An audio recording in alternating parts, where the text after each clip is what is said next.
నా మరి బ్రాహ్మణ్స్లకు రిజర్వేషన్ లేదా?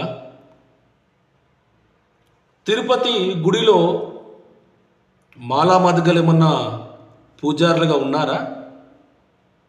అక్కడ ఉన్నది ఎవరు? బ్రాహ్మణులు కాదా పూజారులు? మరి దాన్ని రిజర్వేషన్ అన్నారా?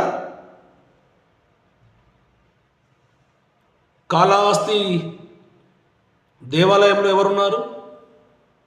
కాణిపాకం దేవాలయంలో ఎవరున్నారు? విజయవాడ కనకదుర్గ దేవాలయంలో ఎవరున్నారు? ఇలా చెప్పుకుంటూ పోతే ఈ భారతదేశం ఉన్న దేవాలయాలలో పూజారులుగా బ్రాహ్మణులే ఉన్నారు.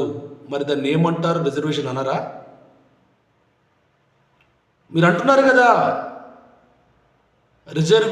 రిజర్వేషన్ ఓన్లీ టు మాలా మాదిగా అని. మరి గుడిలలో ఎందుకు వై ఓన్లీ బ్రాహ్మణ్స్ అస్ ఎ పూజారి? అది రిజర్వేషన్ అనరా?